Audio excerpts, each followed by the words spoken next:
سب کے لیے یہ فائدے کی چیز ہے آگ، اور عبرت اور نصیحت کی چیز بھی ہے۔ تو اس آگ کو پیدا کرنے والا کون ہے؟ اس درخت کو بنانے والا کون ہے؟ اللہ تعالیٰ۔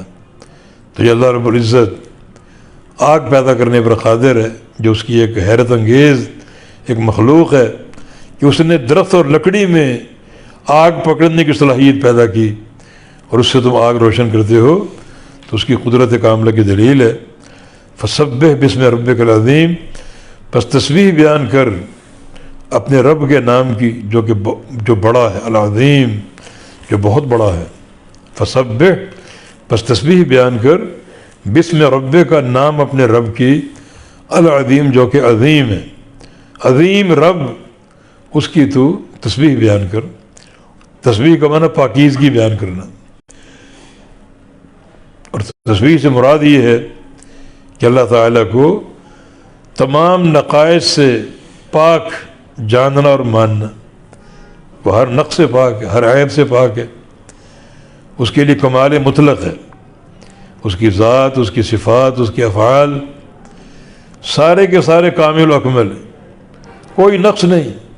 اس کی زندگی میں، حیات میں کوئی نقص نہیں ہے، اس کی قیومیت میں کوئی نقص نہیں ہے، اس کی رحمت میں کوئی نقص نہیں ہے، اس کے علم میں کوئی نقص نہیں ہے۔ وہ ذات ہر لحاظ سے کامل۔ تسبیح کیا ہے؟ اللہ تعالیٰ کی پاکیزگی بیان کر ہر عیب سے۔ اللہ ہر عیب سے پاک، ہر نقص سے پاک، ہر کوتاہی سے پاک، ہر عاجزی سے پاک، موت سے پاک، اونگ سے پاک، نیند سے پاک۔ یہ ساری چیزیں کمال میں خلل پیدا کرنے والی۔ تو تسبیح بیان کرو بسم ربک، اپنے رب کے نام کی جو کہ عظیم ہے۔ تسبیح میں سبحان اللہ کہنا، یہ تسبیح کا معنی پورا ہو جائے گا۔ سبحان اللہ کہ اللہ پاک ہے، ہر عیب سے، ہر شریک سے، ہر قسم کی شرک سے اللہ تعالیٰ پاک ہے، ہر نقص سے پاک ہے۔ اس کی ذات کمال ہی کمال ہے، اس کی صفات کمال ہی کمال ہے، اس کے افعال کمال ہی کمال ہے۔ تو وہ رب جس کی اتنی قدرت ہے، جس نے انسانوں کو پیدا کیا، پانی کے قطرے سے ایک انسان بنایا، اور جس نے درخت بنائے تمہاری آگ کے لیے، بادل بنائے تمہارے پانی کے لیے، تو وہ ذات کتنی عظیم ہے۔ اس ذات کی تسبیح بیان کرو، اس کی قدرت پر ایمان لاؤ۔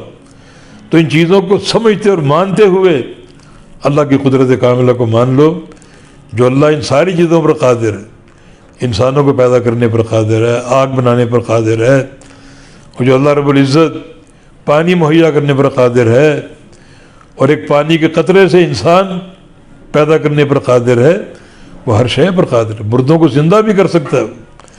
جو تمہارے دماغ کا خلل ہے کہ تم اللہ تعالیٰ کی صفت کو نہیں مانتے اور شک کرتے ہو، اور نبی علیہ السلام کی نبوت کا انکار کرتے ہو، اسی بنیاد پر تو اللہ ہر شے پر قادر۔